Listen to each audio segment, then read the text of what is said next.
back to the 2026 NASPA Scrabble Players Championship in beautiful Cedar Rapids, Iowa. A little bit smoky today, unfortunately, due to the wildfire smoke, but we're all having a great time here. Matt, you're back at home in Boston, but we have a great matchup for you guys for the 10th round of the 28 game, 31 game, 33 game, 32 game championship. Number of games. 28 games and then a best of 5. I'm hoping it's 33 because I always love those pivotal game 5 matchups. Soren on his feet because he is excited for this next matchup as well. A good friend of mine in Orry Swift, who we've already seen twice on stream, and a very strong player in Chloe Fatsis to face off against him. Game with a lot of playoff ramifications. Orry in second place right now at 7-2. Chloe right at his heels. She's in 7th at 6-3 currently. So she did drop a game just now, but the players are seated and ready to go. So we will pan to the live board view. And Chloe going first in this one. 6-3 plus 328. Orry Swift 7-2 plus 509. Huge thank you to Woogles for providing us with all of this information that you are being transmitted live so we can follow the game as best we can. Matt Canik with me all day today to call the games. This will be the penultimate round before lunch. 2 games left, including this one. Then around an hour and a half break. 3 more games in the afternoon. Let's see what comes out of the bag, Matt. Indeed we will. A T, an O, an R, an E, and an F. Footer. Yeah, this looks like a play that I would make pretty quickly. Footer. Looks close to a few potential 7-letter words, but there are really no downsides to playing footer. Fetor as well is a good play, keeping the T. Both of them play in the same spot. Maybe this one's slightly better. Sure, why not? Just pick one or the other. I guess putting the E on the star is a little bit weaker to bingos to and from that E than the O, but this a little bit weaker to the overlapping plays, as having the O and the E next to each other instead of 2 O's makes overlaps a little bit more likely to go down. Anyway, feeder played quickly, I think, is most importantly. Played vertically, also rather important. Chloe's up 26-0. CDDIITV for Orry. Yuck. Are we going to see COVID? Unfortunately, yes. COVID is the best play. It was added as a word in 2023 with the lexicon update. And it's 22 points, gets rid of all the problems. And this is coming down very, very swiftly for Orry. So 22-26. I guess another thing about feater versus footer is, do we have a situation where maybe there's a 3-tile extension to footer that Chloe doesn't know, that Orry might know? I actually, more than I think about it, would have preferred putting the E on the star to help Chloe bingo with racks that are close to like this one, but without the WU combination. So ANNRTUW, not so great. Can we play the WU? Yes. WUD is possible, but unwit maybe through the I makes sense here. Yeah, WUD just 7 points, keeps double N's. Unwit looks to be the strongest play here for Chloe. No surprise that she's found it already, set it up, and, well, got a W and a U. I can get rid of both of them. Yeah, I think I'm going to do that. Unwit looks to be the top option here for Chloe. Well played by her. DILLRT and a blank for Orry. He does have 1 bingo on this turn, and it scores 58. Yeah, and he's going to spot it so fast. Look at this. TR already set up. What could you have here? Trilled is a word. It doesn't fit. Do you have something through the U of unwit that was just opened? He's already been thinking about this rack and found trolleyed, his only option, through the O. Troll ID blank, maybe trolling us a little bit here, but it puts the blank on the double letter score, and every other tile scores face value plus that 50-point bonus. 58 points. Nothing to sneeze at, but not a very high scoring bingo with a blank. Yeah, it's one of those, this is one of the saddest bingo ever kind of situations. But hey, at least you have a bingo. This rack would be brutal if you didn't. Or he is going to take just a little bit of time to find non bingo options, but he'll find that all that really exists out there is will or wild from the W for 17 or 19 points. Whatever, just score 58. But he's taking his glasses off. He does this when he's thinking hard about a position. So I wonder what this is about. It looks like he had set up trolleyed. It is his only bingo. It's hard to imagine something better. See how long he takes on this one. Chloe has drawn to RAN, an S, an N, a T, and a Y. So she has that S stuck onto COVID. But not great stuff. Wow. Okay. I don't think this was a choice, a purposeful choice by Orry Swift. He set up troll-id blank. I don't know if he chickened out of the word. If this was a tactical decision, it's a rather poor one. This seemed 11 points down over just taking the bingo immediately. I wonder if he just whiffed the word trolleyed there. And he's going to be very unhappy with this post-will draw. 3 more consonants. That is swift justice, unfortunately. Karmic justice for the miss. Yeah, it's certainly worth playing for 58 there. Yeah, wow. And yeah, justice, as you said, delivered to Orry. And maybe even worse coming, as Chloe now has a bunch of plays with either Willie or Wills on this turn. Nasty is 40 points, Josh. Yeah, nasty is a very nice way to score, but if you play try and Willie, you're not opening nearly as much, but you're keeping 2 ends. Is it really worth doing that? Is nay a better idea to keep TNRS, try to draw a couple vowels? I like taking points here, but I'm not sure. Really not sure about it. Let me throw out Tryna as well, Tryna. That does expose the triple word score, but does undouble the ends. Do you like that a little better for 31? I do. It's really funny. I saw Trina very quickly, and I'm like, oh no, it's try-ma. Trina is a word now. That slang word added to the dictionary, scoring 41, and not 41, 37. It looks like Chloe's going to go with nay, set up an easier way to access the top right triple, but keep the most potentially lethal combination of NRST if you just draw a couple vowels. I'm not a huge fan of this play, though. Yeah, this just, you got to score a little bit more here if you can. Nasty and Trina both just look much stronger than this, but AAE on her draw makes her feel kind of smart here.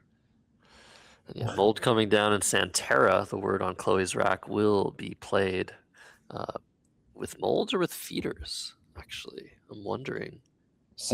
Feeders, probably.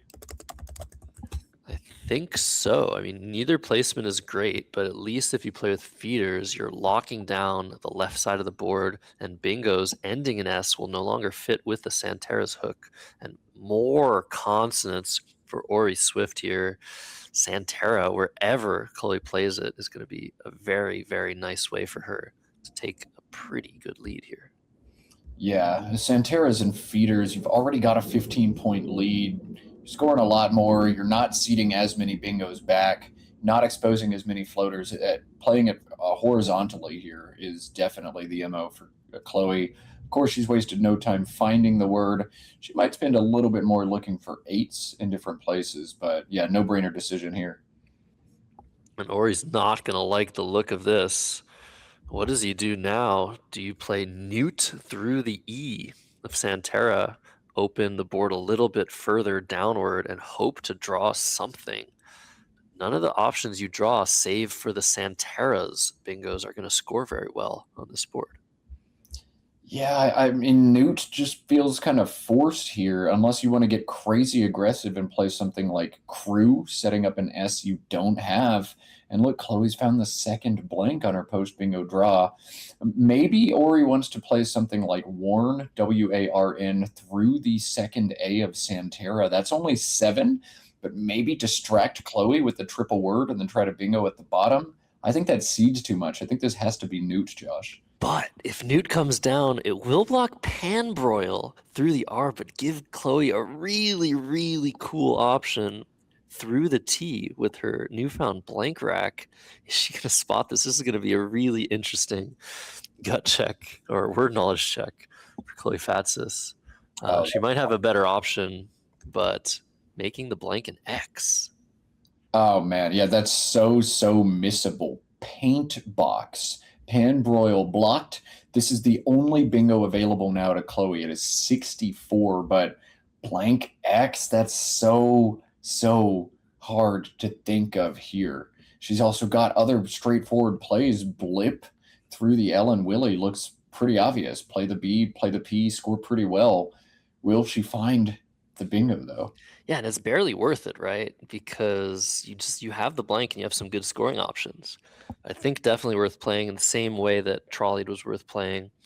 See Orry still with the second blank on his rack. He's drawn some vowels finally. But if Paintbox comes down, Cringy might be the response underneath it.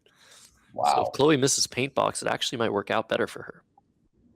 Wow. Yeah, no, I think you're spot on with your analysis of that one. Yeah, right now, if you're Orry, you want to be really trying to find as many 8-letter words as possible, but nothing plays through the A. Cinerary, vicinary just don't quite fit. So we'll see. Chloe Fatsis has been taking down some of the best players in North America since she was a teenager. Even when she was a child, she was just beating people. She's gotten so good. And we'll see if she's able to find this extremely difficult blank bingo. But if not, she's still in great shape. She's up 72 points. She doesn't need to bingo now. And one of the storylines I was interested in following as we came into this national championship was what level of rust do we see from Chloe? She's been focusing a little bit more on her career. She's working as a teacher overseas in Greece right now and hasn't had the face-to-face opportunity or the tournament exposure because she's not in North America, not able to play games. So she's showing no signs of any kind of rust or fatigue with her 6-3 record right now. But Paintbox, that's the kind of thing you got to be firing on all cylinders to notice. I'd whiff it for sure. Yeah, and I feel like at this level, you either see it quickly or you don't see it at all. It's so hard to think about this play. It has to just like come to you. Also, like one of the strategies you use when you have a blank is you just go through the alphabet. But oftentimes people will just like skip letters like the Q in the alphabet, maybe like the X, because there's such poor tiles to bingo with. So this is certainly extremely missable. And honestly, if she misses it, it'll work out better for her because Cringy is so many points as a response. But she's in commanding position, like we said, regardless. Does she have rust? She did commentate the Causeway Challenge. She got to see some of the best players in the world for 36 rounds straight. Playing some Scrabble, so there must be some osmosis there. We'll see. Knob coming down for 21. We haven't really seen any issues in Chloe's play so far. Well, there is an issue with this play, and it's the 29 vowels to 30 consonants that were unseen from Chloe's perspective. Vowel trouble likely coming, and that's not something you want to see. I may have just spoken that into existence. So now Orry will not have Cringy for 90 after the bingo miss from Chloe. Both players have missed one bingo in this game, but one of them will still be winning for sure. Orry can not bingo on this turn. I think he's realizing right now, wait, what? Now what do I do? Wow, that is crazy. The T looks so ripe, but unfortunately not. And if the T doesn't get blocked, Chloe has Paracite. So see what Orry Swift manages to do here. He got what he wanted. He got a couple of vowels, but if you don't have it, you don't have it. Very tough position, down 93. At some point in this game, you must wonder if you're Orry, like, what? Why is this so hard? What did I do? Right. So what do you do now? Klein through the L of Willie? Keep RY blank? Try to draw one of those S's? I think that's it. Klein just scores so well. 30 points on a turn where nothing else is really doing for you. You could also play Moldy, like literally just plunk the Y, or play Moldy and yet. That's 19, but Klein for 30 feels really good to me. If you have a bingo prone rack, there's a good chance it doesn't do anything for you on this board, as Orry is showing us on this turn. I just grab some points and see what happens. And oftentimes when you're making these, 3 tile plays, keeping the blank, just hoping for a bingo, you tend to try and get closer and closer to bingo despite not scoring anything. Once you get this close, it's like, well, I'm so close. What's the one problem? My Y. Just want to drop it for 11 points. But it's a psychological trap often. You get stuck in the deep woods of fishing. That's what we call going straight for a bingo. Is Moldy worth it? You draw so many bingos with Santeras, making the blank an S, and with newts, and you just bingo so often. But being down 93, you have a blank. I think I really like taking points, just trying to keep playing for score and bingoing at the right time. Yeah. Orry has identified Klein now. He's thinking hard about this. I think Moldy, as you said, Josh, just scores too little. Maybe a play of Icy through the C in Covey. A COVID is a way to split the difference here. Icy is still 18. It holds CENR blank, drawing into a pool that has more vowels than consonants. That feels okay to me as well, but Klein, I do think, is just a bit too much for Orry to pass on. Yeah, and it's a very, very well reasoned and mature decision to just play through this rack. You almost got there. You still have a blank. You still have a lot of time to bingo. Klein coming down for 30 points over to Chloe, who's just going to drop Paracite very quickly if she spotted it. Yeah, we did see her miss Paint Box last turn, and now Paracite, the only playable bingo for her this turn. She is alphagramming the rack, which to me indicates I don't think she's seen a bingo yet. Maybe so, and there's an S for Orry Swift. So if Chloe doesn't see Paracite, Orry's gonna have something like grayish available with newts and Santeras. That's not getting blocked. Yeah, grayish plays in both spots. That's another miss. Very surprising. Oh man, Chloe is so good so often, and both of these are tough bingos to spot. Paint Box outside the top 15,000 by playability. Paracite roughly 7,000 in there, but back-to-back bingo misses for Chloe, and here comes the big punish from Orry. Big punish from the tile bag too. Once again, 3 vowels now. Orry's gonna basically tie the game with this play. And Chloe, what the hell do you do with that? EUIIA. We're seeing a lot of karma here in this game. Yeah, we are. Almost overkill on the punishes from the tile bag. My goodness. But that's Scrabble. You're trying to pick up 1 or 2 points here and there, and sometimes the ramifications can really spiral. We saw Chloe choosing knob over a play that played an additional vowel or two, and now this is where she's at. Like, my goodness, it's spiraled, but maybe this was avoidable.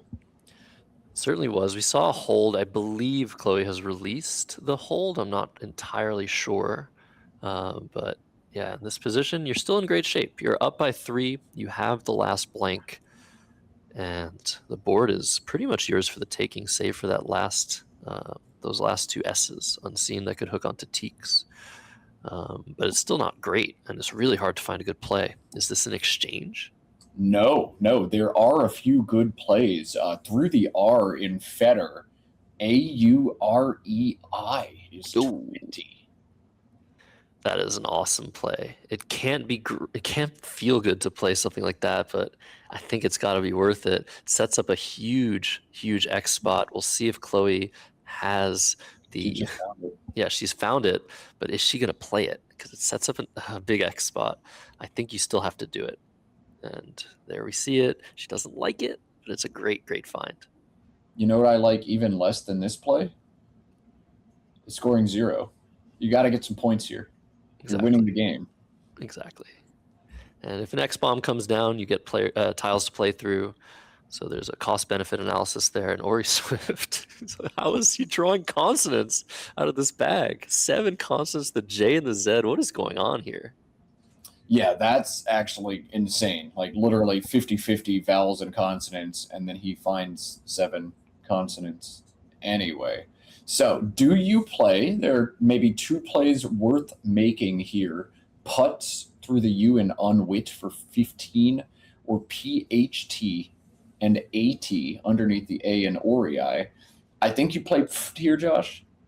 Yeah, this could be a setup of the X. There's tons of racks where you have the X and you just want to play this to set it up. So Ori maybe smelling something afoot, playing pft, keeping both the J and the Z for scoring later. He's in an okay position. Yeah, yeah. The J and the Z, as long as you can hammer 40 points with both of them, you could even survive a bingo from Chloe in this game. So it makes sense to just hold him back and see what happens. You've got to draw some vowels. There they are. There they are. Finally. Yeah, Ori's been struggling in the weeds for many, many turns on end. The U isn't a great vowel to draw, but it's something. Now over to Chloe. She has an unplayable pierogi, one of the probably 55 spellings of that word. But she does have some interesting options, not great options. Ori didn't have the X, otherwise he wouldn't have played PHT. So maybe you play POI underneath. That feels really awful, though. But what else do you do with the rack like this? You just play POI. You've got a lead, so it's not like you're desperate to bingo. I know you've got the blank on your rack, but just be patient. See what unfolds over the next few turns. Score some points. POI is literally the most you can score on this turn without burning the blank. I think it's fine. Yeah, and if this, I don't know, if Chloe was down like 30 points or something, maybe pick to the C in COVID to set up the epic hook might be interesting. But I think, yeah, here you're still ahead of tempo. GIE, POI in the same spot. They both look pretty similar in value. POI with patent OK, setting up an S hook is something as well. But with those two S's unseen, with a constant heavy play, I think you can't do that. You could also consider GOPIK into the K of Teak, but given your opponent just played PHT, that O is going to bail out so many racks that are rife with consonants. You can't play Go Peak here. It's got to be POI, but then the longer you look at POI, the more you're like, well, I've got Ori pegged on consonants, and POI bails out lots of consonant-heavy racks. I actually kind of like this idea of PIC into the C of COVID now, given the inference, given the read. If my opponent has consonants, that means there are lots of vowels in the bag. If I just draw one more vowel, I'm going to be in a similar situation. This is a really, really ugly turn for Chloe, and it's understandable that she's taking a lot of time here. There are no ends to draw either to facilitate the use of the G. So that's another thing in favor of not making this play. There's so many things, so many counter currents available to think about to not make this play. But she's going ahead and doing it. It's her highest score. It keeps punching, and we'll see what she draws out of the bag, as Ori now is going to be staring at that spot underneath POI, trying to find a high score.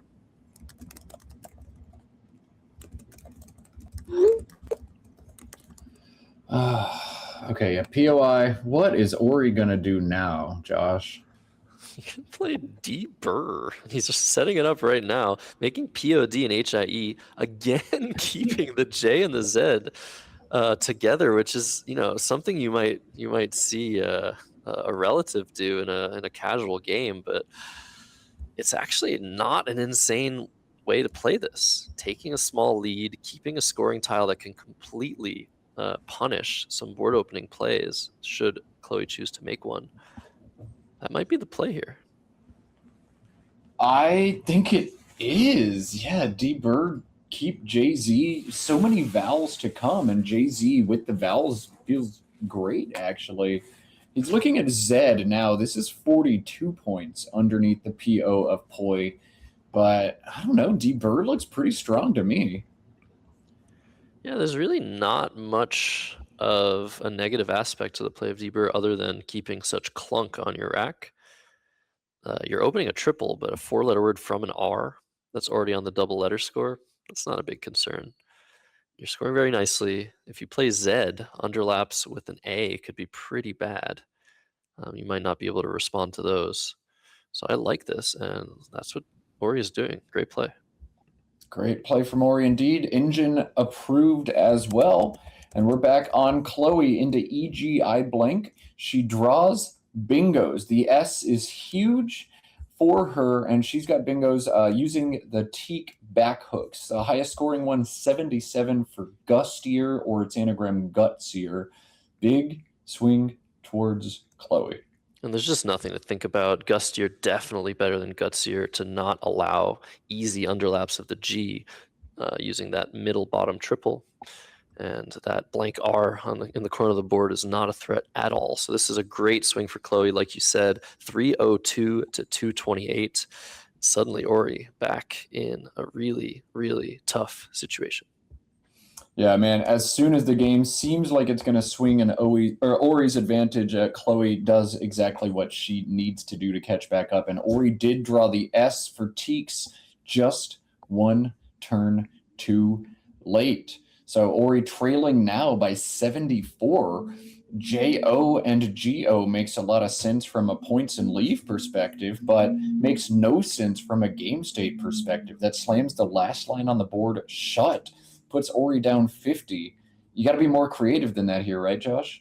He is thinking very creatively. Biz setup from the B&D Burr. If Chloe hasn't drawn one of the 3 remaining E's from Orry's perspective, he might get a huge chance at coming back in the game without a bingo. But yeah, you're in a really, really, really bad position here. The top left of the board is completely crushed. How do you get there? JO just seems so difficult to win after. So I think this might be a time to do something very desperate like Biz. Yeah, if you play Biz and Chloe's got the E, it's basically game over. But if you play JO, it's basically game over. So why not open up the chance? Orry's great at adjusting his game based on whether he's an overdog or an underdog. And I mean, Biz looks a little bit crazy. It's going to blow up in his face in this one, as Chloe's going to have HEAD for $1 million. But he's going to play Joe. Yeah, just what is your winning condition after this play? I guess you could make a similar play. You could play Biz next turn and maybe draw into something. You have the last. You don't have the last S, do you? Is that the last S? S. It is. Okay, so yeah, maybe just playing the long game, trying to set up the S later. We saw the potential for a play like Pika, setting up Spika earlier for Chloe. Maybe that's what Orry is hoping for. Maybe it's a long-term plan. You play Joe, then you play Biz, then you play something up top, creating a new threat. Okay, I see it. I see the lines. Yeah, set up Biz and then try to do something later. If you draw 1 more E or even 2 more E's, you feel great about playing Biz. So maybe just trying to be patient is Orry. Chloe now on turn. QI for 22 available above the I on Gustier. QAT into the T of Fetters, also 19 points. Are you playing the Q here, Josh? Certainly. You could also play Quid through the U and Unwit to set up an E, but that just lets Orry use that spot and set up a lane for himself. So I think it's between the 2 plays you just mentioned, and why not just take the extra points? That T in Fetters is not a threat. It is so hard to bingo to an AT or an ET. I just feel like I'm going to draw an AE or O so often after QI, and I don't want to. But Chloe's found an R instead. Orry playing Biz almost immediately on this turn, and Hedarim on Chloe's rack with no spot, but she does have 1 6-letter word making buys here. And I think that's a no-brainer play for her. Yeah, you have to find Admire, and once you play Admire, Orry might expect, okay, worst case scenario, Chloe has a 6-letter word ending in E, but then maybe it gives me a lane, so maybe she doesn't want to play it. But putting an A in the bottom left corner of the board, that's not really a lane. So Admire is going to pretty much slam the door shut in so many different scenarios. And we'll see if she's able to spot that.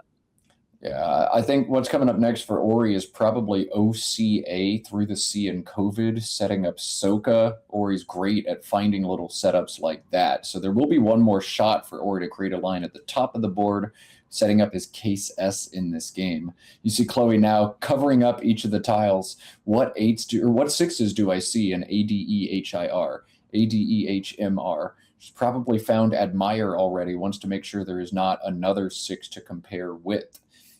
I do the same thing, Josh. Yeah, this is a great way to try and find words on your rack. You just cover each letter individually. The E, I don't know why she covered that one because she needs it. But other than that, yeah, great way to find the 6-letter word and put yourself in fantastic position. Orry's probably like, oh gosh, this is really awful. Yeah, Oka setting up Soka through the C in COVID, maybe Orry's last chance with 3 tiles left in the bag, but that just seems quite blockable so often. But maybe there's some other line. Maybe there's something you can potentially try to draw from the A, make another play. Maybe something you can draw to the T in feeders. I know I said that's not a good lane, but desperation calls for very unlikely scenarios. Well, how is Oka blockable other than roof or hoof? You could play through the U sometimes of Unwit, but it is kind of difficult without an O.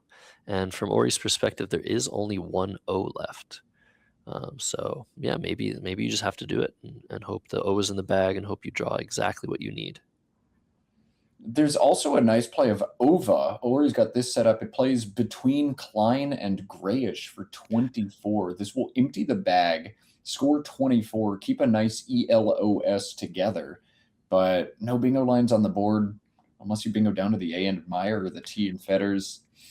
Just, Yeah. I don't see it working. I think pray. Maybe Orry was thinking about playing that with pod on the board and hoping maybe there's an N unseen. He looks at his tracking sheet, realizes no N's for him to draw. Yeah, this is very difficult. So yeah, you might be right. Orry holds the L for Loka, the S for Soka, and you just have to hope for something to go your way. But what can you draw out of the bag? What can you draw out of the bag? Grovels. OSB. So this is the thing. This is how desperate Orry is. Not only does he need to draw into something with Soka or Loka, he needs the O to be in the bag for Chloe to not be able to block, probably. And he needs to score enough with his out bingo to fade that X that's unseen as well. So yeah, tough one. Very tough one for him. Simulation suggesting that Orry is about 11% to bingo after playing Oka, but I'm hesitant to believe that number. Simulations really struggle on the closed boards like this in situations like it. Yeah, definitely. That's definitely an overestimation, but I think his chances are non-zero. It is kind of hard to block after Oka, and he's looking at it right now, and it's pretty much the only thing that we're seeing in the position. But the only other thing that might be possible is just some directed fish. So a fish is a play going for a bingo. We talked about that earlier. A directed fish is going for something very specific. Oka goes for a few different things, but maybe there's something you can try to draw on a weird part of the board, like through the U of Unwit, to the T of Feeders, to the A of Admire. Or he's going to do his diligence. He has a lot of time to think about that. That is why top players tend to use their time very wisely, leave themselves with enough time in positions like these to actually go through the possibilities. But looks like he's pretty much ready to play this. He's shifted the OA from the left side, the consideration side of his rack, to the right side, the I'm about ready to fire side. Yeah, you can't make a play like Oka unless you actually see a draw that hits. And those do exist. If Orry draws GR, he'll draw Glovers or Grovels. If he draws GA, he'll draw Lavages, and both of those would play. Now, if he draws those, it means hoof or roof pretty likely to be on Chloe's rack, but you take the shot. Once he sees that there are possibilities that can hit, you take the shot. Now, GR can't actually be drawn. AG can't actually be drawn. So this is GG, but a good idea by Orry. Yeah, and the X is the bad news. He's going to be able to maybe cut his deficit a little bit if there's something unseen to Chloe that fits. But like you said, the two things he could have drawn are not even in the pool. So from Chloe's perspective, she just has to make sure there's nothing to worry about. And we'll see if she ends up trying to block, if she's confident, just to leave it open.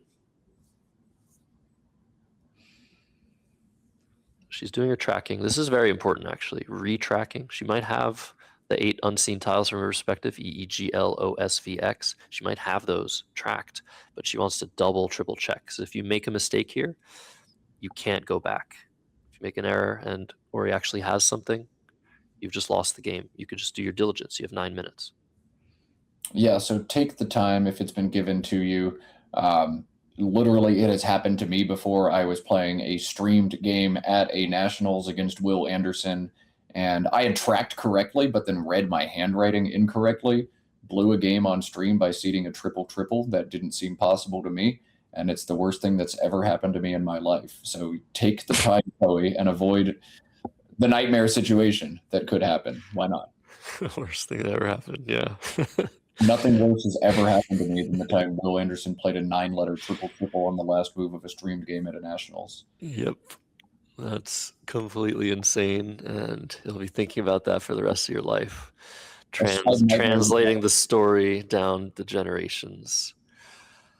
So, Oka coming down, there's actually a suggestion by our analyst yesterday, Kenji Matsumoto, of going for something specific like Love Seat to the T over Valorous to the U, exactly echoing my sentiments, but also putting them into practical perspective, finding the possibilities. But I think Oka possibly still the best play. I think there are a couple of scenarios where you get lavages, or grovels, and the O is the last tile in the bag, and Chloe can't block, but who knows? It's a very, very tough position to analyze. Yeah, now that she's seen there's nothing, just play FAH, 36 points, hammer it out, whatever. I can't lose. Yeah, so 6.5 minutes now for Chloe. We'll see the level of confidence. If she wants to be really, really safe, I think she had the play of HAO lined up. It's not like fully safe, making oof. It actually allows overlaps to fit. So maybe if she puts this on the board, she'll be like, oh, wait, I don't want to do that either. So we'll see. HAO also fits on top of Admire. Maybe that's what she's thinking about. AH, lots of options. I think at this point she knows that she's locked in. There's nothing available for Orry.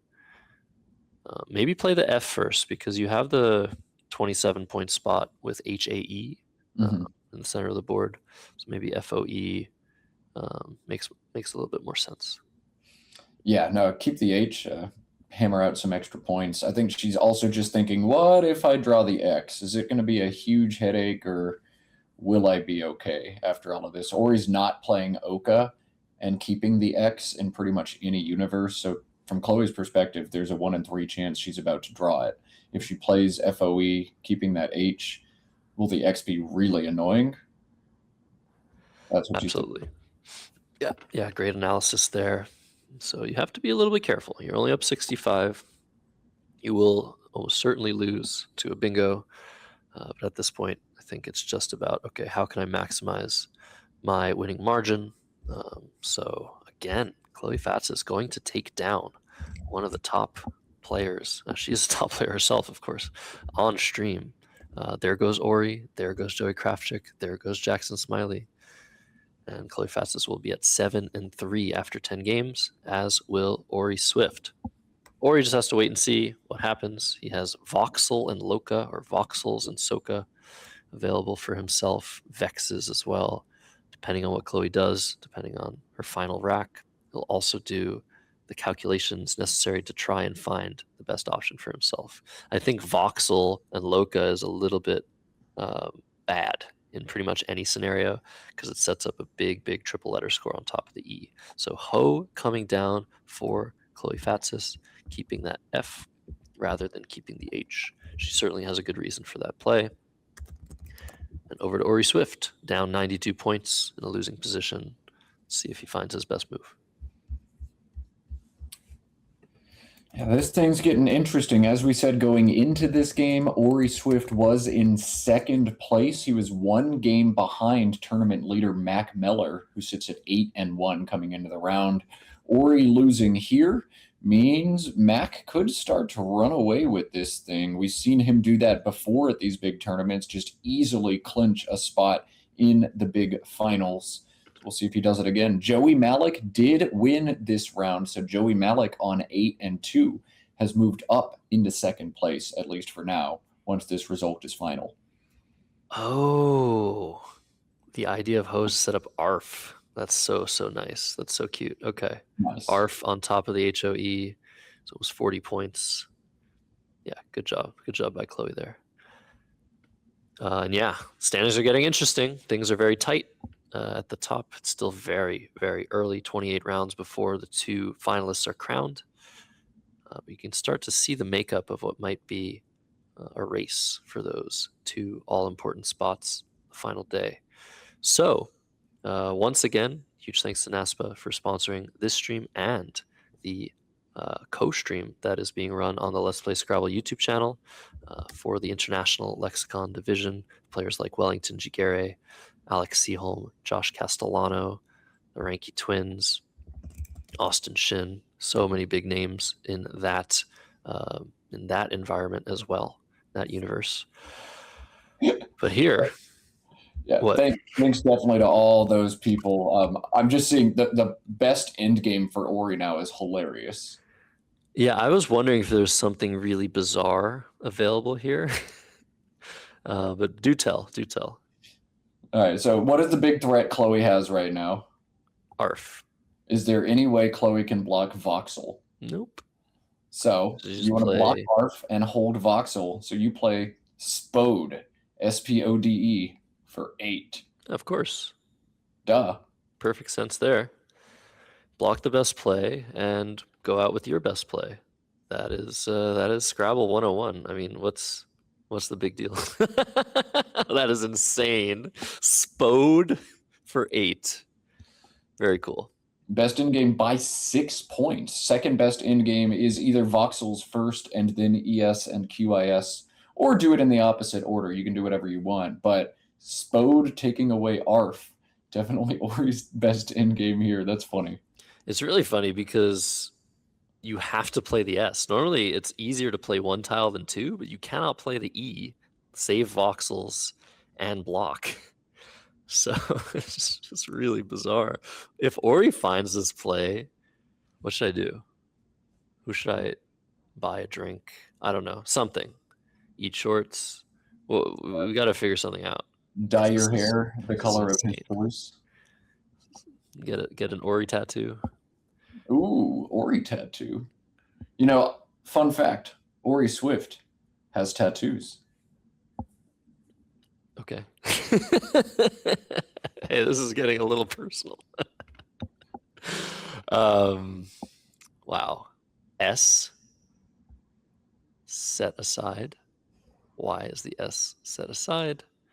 Is Orry close to finding this ridiculous endgame play? It is all math. Endgames are all about math. You can solve them. Is it worth me blocking the 38 point play of ARF? What is Chloe's next best option? Then you go from there. What can Chloe score if ARF isn't there? Not so much. Maybe ARF in the bottom right. Maybe something else. That's a 21 point delta. So is it worth me sacrificing points to block it? That's how you get to this crazy situation where we're in right now, finding the play of Spode for 8.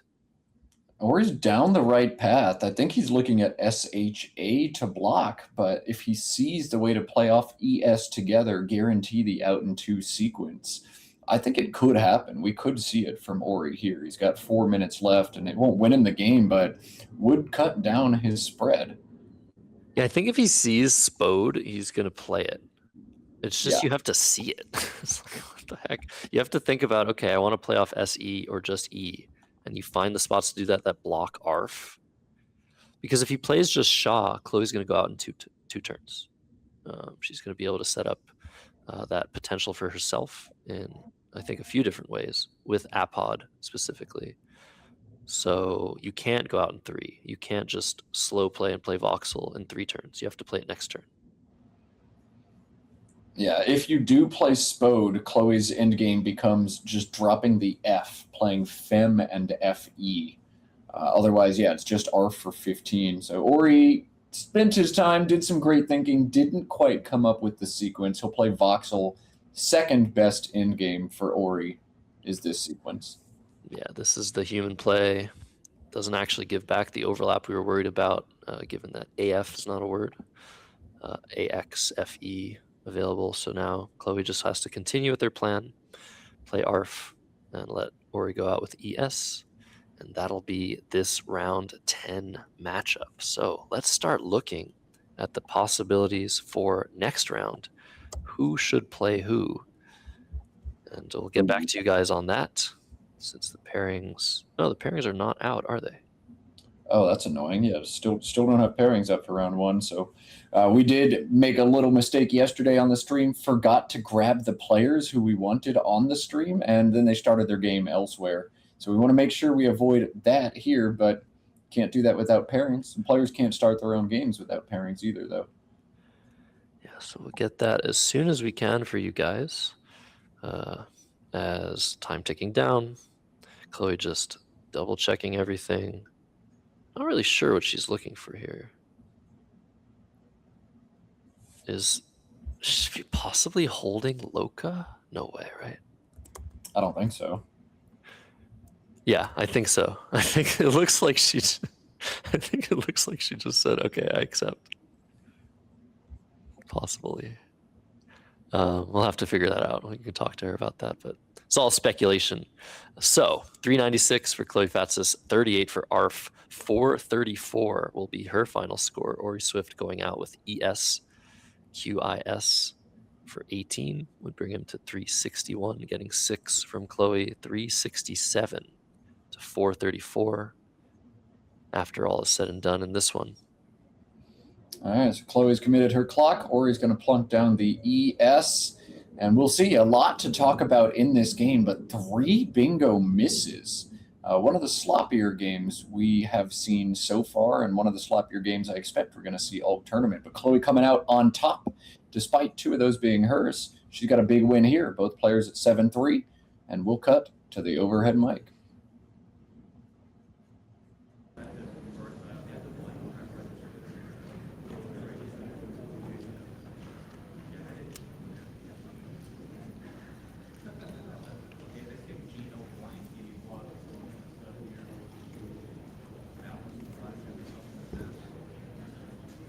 Seems both of the players lulled to sleep in this endgame.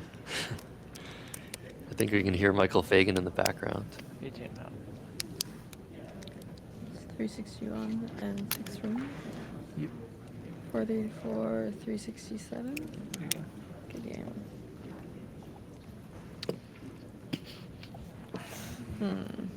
I might have missed a bingo. I had one rack that I just wasn't sure. Yeah, I wimped out a trolley and then it cost me the game. Oh no. Yeah. Like, TROLLIED. Oh well. No. And then I struggled for I deserve that. I struggled for 4 turns in a row. I really did not remember the front hook to Loka. I was thinking S in my head for so long. I had the L and the S. Yeah, no, I know. Nope. No, you I mean, deserve that no, one. I don't Played know. like a dingus. I don't know. I had this blank for a while, and I felt like I kept Oh, Lord. trying. I don't know. There should have been HAE, I think, but I guess it didn't really matter in the end. But just in case you blocked, you couldn't do anything to them. Anyway.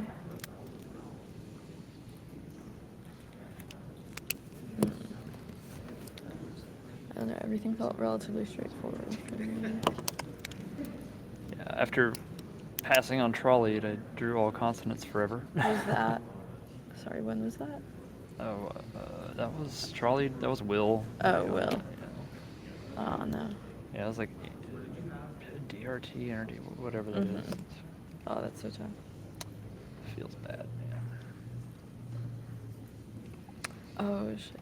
I missed paint box.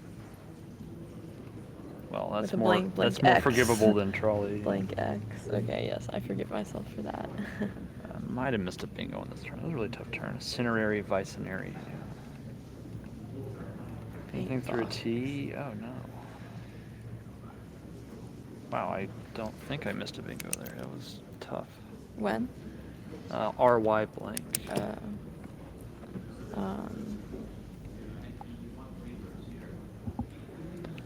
What was there? Yeah.